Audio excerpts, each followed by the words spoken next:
मेरा डील को रिजेक्ट करेगा? हाँ, अब देख मैं क्या करता हूँ।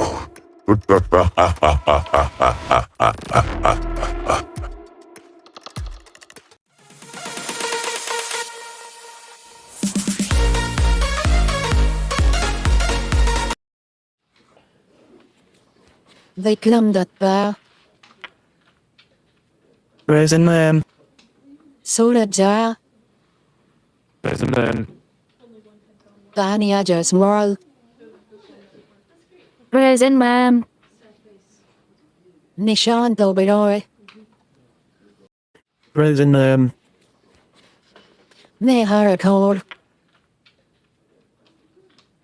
Neha Rathod, नहीं आई मैम।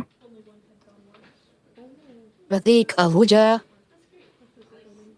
वो भी एब्सेंट है मैम। आज भी एब्सेंट दोनों। बस और एक दिन मैं देखूंगी, फिर दोनों का ही गार्जियन कॉल करूंगी। 6 महीना बीत गया था साइको साइंटिस्ट अश्वथ सिंह के डेथ के बाद। फिर शहर में कोई भी बड़ा हादसा नहीं हुआ था। छोटा मोटा नुकसान होता था तो वो सिटीजन्स या पुलिस ही संभाल लेते थे, और उन लोगों से भी अगर नहीं संभाला जाता तो शहर का सुपर हीरो हमेशा रेडी रहता था। आज भी वैसा ही एक अच्छा दिन था, जहां एक तरफ सभी अपने अपने काम पे बिजी थे, वही दूसरी तरफ एक लड़का और एक लड़की एक दूसरे के हाथों में हाथ रख के मूवी थिएटर में मूवी एंजॉय कर रहे थे। जब इंटरवल का टाइम था तब प्रतीक, आज भी हम स्कूल नहीं गए। अब तुम देख लेना, हमारा गार्जियन कॉल हो के ही रहेगा। अरे नेहा, तुम इतना टेंशन क्यों लेती हो? चिल मारो ना मेरी तरह। जब स्कूल में हमारे गार्जियन के साथ बुलावा आएगा ना, तब मारना चिल।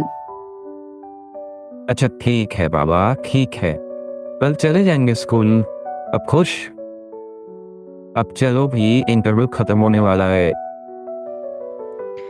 जाहिर सी बात है कि वो लड़का और लड़की कोई और नहीं बल्कि प्रतीक और नेहा थी, जो लोग पिछले 4 दिन से स्कूल नहीं गया था, और दोनों के पेरेंट्स ही इस बात से अनजान थे। वो दोनों स्कूल जाने के लिए निकलते तो थे, लेकिन फिर प्रतीक नेहा को दूसरे जगह लेके जाता था। बात तो सिर्फ एक दिन का था, लेकिन प्रतीक को इसमें मजा आ गया था, और इसीलिए ही वो नेहा को कैसे भी करके मना के एक दिन कोई कैफे, एक दिन कोई रेस्टोरेंट और आज मूवी थिएटर में लेके आया था। नेहा को शुरुआत से ये चीज पसंद नहीं था, और यही वजह थी कि आज वो प्रतीक के ऊपर थोड़ा नाराज थी। लेकिन फिर प्रतीक उसे मना लेता है और पूरा मूवी एंजॉय करता है। और बताओ नेहा, मूवी कैसी थी? अच्छी थी ना? कल से मैं स्कूल जा रही हूँ। मैं नहीं चाहती कि प्रिंसिपल मेरे मम्मी को बुलाए, समझे तुम? अरे हाँ रे बाबा, कल से तो मैं भी स्कूल जाऊंगा। नहीं तो तुम्हें तो मालूम ही है कि पापा को अगर पता चल गया तो क्या होगा। इसलिए चिल करो, ज्यादा टेंशन मत लो। ये लो, आ गया तुम्हारा घर। बाय, कल स्कूल में मिलते हैं। नेहा को घर छोड़ने के बाद प्रतीक भी अपने घर के तरफ बढ़ने लगता है, और थोड़ा ही देर में वो अपना घर पहुंच जाता है। हाय माँ। हाय बेटा, और बताओ कैसा रहा आज का दिन? बहुत ही प्यार भरे दिन था माँ। प्यार भरे दिन मतलब? मतलब बहुत ही अच्छा दिन था। हे। हाँ तो ये बोलने में घबराने का क्या है बेटा? हाँ, वो को कुछ नहीं मालूम, बस ऐसे ही हे। अच्छा आप खाना लगा दो, मैं चेंज करके आता हूँ, ठीक है? प्रतीक फिर अपना रूम में चला जाता है, और उसकी माँ मिसेस जानवी आहूजा कंफ्यूजन में देखते ही रह जाते हैं। फिर प्रतीक उस दिन जल्दी सो गया था। अगले दिन जब प्रतीक गाड़ी से स्कूल जा रहा था तब उसका सिर में जोर से पेन होने लगता है और उसको एक विजन दिखता है। वो देखता है कि शहर का एक बहुत बड़ा बैंक के अंदर सभी लोग अपना हाथ ऊपर करके अपने घुटनों पर बैठे थे और 10 जन मास्क पहने आदमी हाथ में गन लिए उस बैंक को लूट रहे थे। पुलिस जाकर भी कुछ नहीं कर पा रहा था क्योंकि उनके एक गलती की वजह से बहुत सारा मासूम लोगों की जानें जा सकती थी। उसके बाद प्रतीक का सिर दर्द के साथ साथ वो विजन भी खत्म हो जाता है और वो उसका ड्राइवर गोविंद काका को वही रास्ते पे रोक देता है। गोविंद काका, मुझे बहुत ही इम्पोर्टेंट काम याद आ गया। एक नोटबुक खरीदना है। आप एक काम कीजिए, आप घर जाइए, मैं यहाँ से स्कूल चला जाऊँगा। नोटबुक खरीदना है? नहीं ले चलता हूँ ना बेटा, तो तुम्हें स्कूल में छोड़ दूंगा और जल्दी में तुम पहुँच जाओगे। अरे नहीं, आपको तो हर वही काम होगा ना। आप जाइए, चिंता मत कीजिए, मैं टाइम पर स्कूल पहुँच जाऊँगा। प्रतीक फिर गाड़ी से उतर के जोर से चलने लगता है। कमाल है, पिछले 4 दिन से इसे गाड़ी पर स्कूल जाने में कोई ना कोई प्रॉब्लम हो ही जा रहा है। सब कुछ सही तो है ना? हमारा पापा गलत संगत में नहीं पड़ेगा ये हमको मालूम है, लेकिन कोई मुसीबत गोविंद तो खामे का इतना सब कुछ सोचा है, कुछ नहीं होगा हमारा बाबू को। अब तो चल, काम पे चल। गोविंद काका अपने में ही बड़बड़ाते हुए घर की तरफ बढ़ने लगते हैं। इस तरफ एक बैंक रॉबर का गलती से मास्क खुल गया था। वो जब तक अपना मास्क को फिर से लगाता है तब तक बैंक मैनेजर ने उसका शक्ल देख लिया था। तूने मेरा शक्ल देख लिया, माफ करना, लेकिन अब तुझे मरना पड़ेगा। नहीं, मुझे मत मारो प्लीज, मैं किसी को कुछ नहीं बताऊंगा कसम से।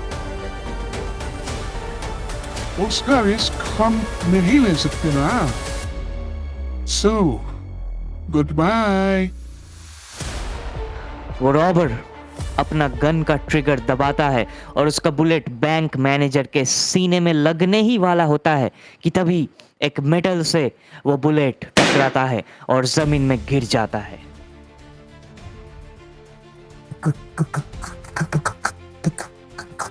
क्या मैन? उनमें से एक रॉबर डर के मारे बोल उठता है। शहर का सुपर हीरो वहां पे पहुंच चुका था, जो कि और कोई नहीं बल्कि प्रतीक यानी कि कैनमैन था। सब लोग फिर कैनमैन के लिए चीयर करने लगता है। कैनमैन उन रॉबर लोग से कहता है, जल्द से जल्द सारा पैसा वापस करो और खुद को पुलिस के हवाले कर दो, इसी में तुम्हारा भलाई है। लेकिन वो रॉबर लोग नहीं सुनता और उल्टा कैनमैन के ऊपर ही बुलेट्स का बरसात करने लगता है। जाहिर है कि उससे कैनमैन को कोई भी फर्क नहीं पड़ने वाला था। फिर वो उन सभी के गन्स को मोड़ देता है और एक एक करके उन लोगों को उठा के जमीन में पटकता है। वो सभी लोग दर्द में चिल्लाता है। फिर कैनमैन एक बड़ा सा रस्सी से उन सभी को एक साथ बांध देता है और फिर पुलिस आके उन्हें ले जाता है। Thank you, Gunman. Thank you so much. Thank you हमें बचाने के लिए, thank you so much can. ये कैनमैन ने हमें बचा लिया, hurray hurray. Thank you very much Canman. वहां पे मौजूद सभी लोग कैनमैन का शुक्रिया अदा करते हैं और कैनमैन भी सबको ग्रीट करके वहां से चला जाता है। ओह, आज स्कूल जाने में देर हो गया। वो नहीं वाला मैम मेरे बाबा को खुआओ ना कर दे।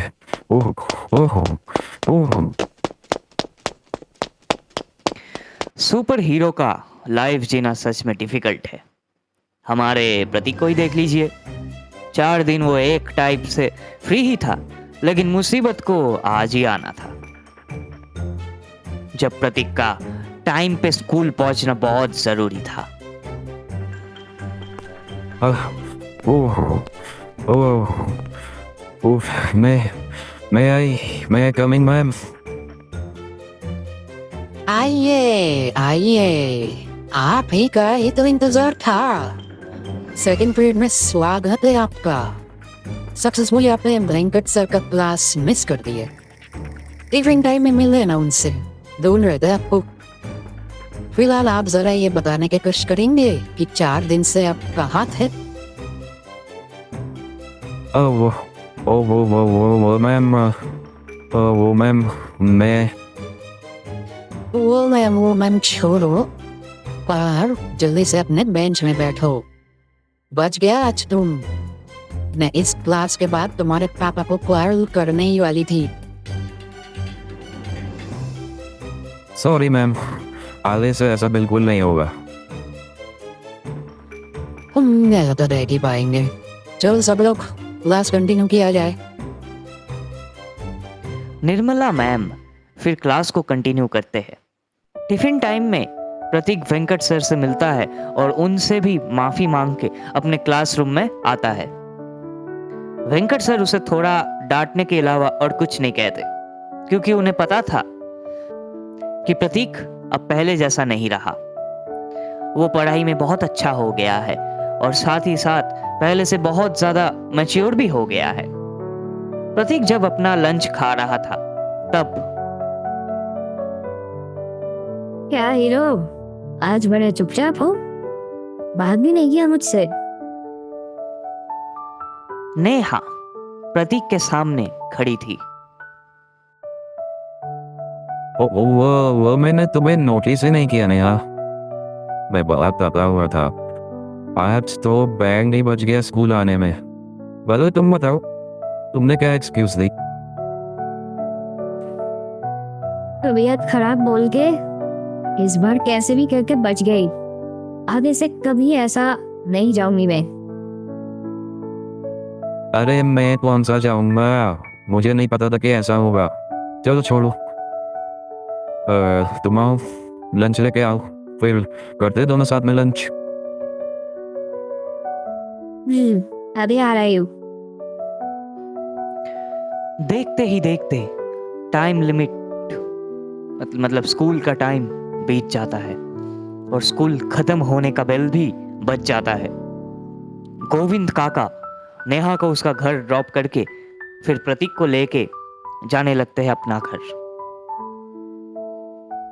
थोड़ा ही देर में वो लोग घर पहुंच जाता है। प्रतीक का डैड मिस्टर राघव आहूजा एक बहुत बड़े इंपॉर्टेंट मीटिंग में बिजी थे। देखिए मिस्टर आहूजा, ये डील साइन हमारे लिए बहुत इंपॉर्टेंट है। इसके लिए हम कुछ भी करने को तैयार है। प्रॉफिट का कितना % चाहते हैं आप बोलिए? देखिए मिस्टर जोशी, मैं आपको पहले ही बता चुका हूँ कि पैसों का लालच देके आप मुझे कन्विंस नहीं कर सकते। आप एक बार भी उन लोगों के बारे में नहीं सोच रहे। अरे क्यों सोचे भाई, हमारा तो फायदा ही होगा ना। देखिए मिस्टर आहूजा, आज के इस दुनिया में दूसरों के बारे में सोचने का मतलब ही है खुद का नुकसान करना। तो एग्जाम्पल के तौर पर आप अपने आप को ही देख लीजिए। मतलब और क्या, दूसरों के बारे में सोच आप खुद का नुकसान ही तो कर रहे हैं अभी। देखिए मिस्टर जोशी, आप सिर्फ अपने फायदा देख सकते हैं, लेकिन मैं ऐसा बिल्कुल भी नहीं करूंगा। उस जगह पे नहीं भी तो 10 जमीन है, और अगर आप वहां पे कंस्ट्रक्शन का काम शुरू करेंगे तो बहुत सारा किसानों के पेट चलना मुश्किल हो जाएगा। उन्हें अपना परिवार को भी देखना पड़ता है, और दिन रात वो लोग मेहनत करके हमारे लिए फसल उगाते हैं। मैं उन लोगों के ऊपर ऐसा अन्याय कभी नहीं होने दूंगा। चाहिए चलिए ठीक है, बात अब तक 50% का था, पर अब मैं बोल रहा हूँ प्रॉफिट का 60% आपका। 60 नहीं तो आप अगर 70 भी मांगेंगे तो वो भी देंगे हम। आप बोलिए। आप समझ क्यों नहीं रहे हैं जोशी जी? आप मुझे 100% भी देंगे ना तो भी मैं राजी नहीं होऊंगा।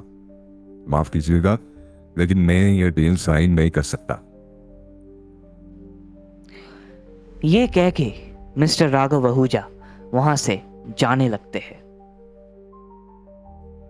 वैसे मैंने सुना है कि आपका बीवी और एक बेटा भी है। क्या कहना चाह रहे हैं अब जोशी जी? कुछ नहीं, बस ऐसे ही। जाइए जाइए जाइए, अपने घर जाइए।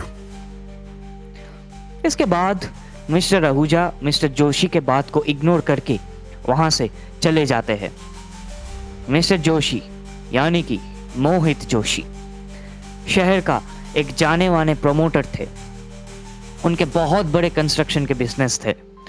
लोगों के नज़र पे वो एक नॉर्मल इंसान थे, लेकिन पीठ पीछे वो एक बहुत ही खतरनाक आदमी थे। उनका बहुत सोर्स था। वो कोई भी नॉर्मल आदमी को चुटकी पे गायब कर सकता था या मरवा दे सकता था। कुछ देर बाद वो अपना फोन में एक नंबर मिलाते हैं और दूसरे साइट का पिकअप करते ही उससे बात करने लगते हैं।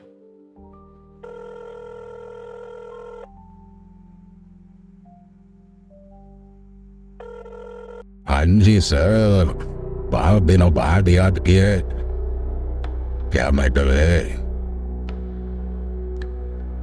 अरे काम ही कुछ ऐसा है जग्गा कि तेरे सिवा और कोई कर भी नहीं सकता।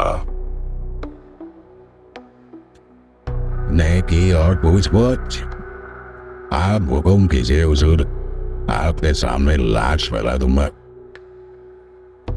नहीं, लाश नहीं फैलाना है, एक लड़का को उठाना है। अच्छा, हाँ। अच्छा तुम हमको ये बताओ कि वो राघव आहूजा का बेटा, मतलब जो कि बहुत एक बड़े बिजनेसमैन है, उनको तो तुम जानते ही होंगे। उनका बेटा शहर का सबसे बड़ा और मशहूर स्कूल लेवरकोर अकेडमी में ही पढ़ता है ना? जी हाँ, अब उनके पास सारा खबर है, ऑलरेडी पता है हो। क्या बात है, उसे उठाने गया? हाँ, 2 दिन के अंदर वो मुझे सिंगना चाहिए। हर बार की तरह इस बार भी काम हो जाएगा जी। आप बस अब उनको अपना पेमेंट भिजवा देना जी। हाँ, तुम उसका चिंता मत करो। हर बार की तरह इस बार भी एडवांस पेमेंट चला जाएगा तुम्हारे पास। ओके जी, आपका भी काम हो जाएगा जी। फोन रखने के बाद मोहित जोशी कहता है, अब देखता हूं कि ये राघव आहूजा कैसे ये डील साइन नहीं करता। मेरा डील को रिजेक्ट करेगा। हाँ, अब देख मैं क्या करता हूं।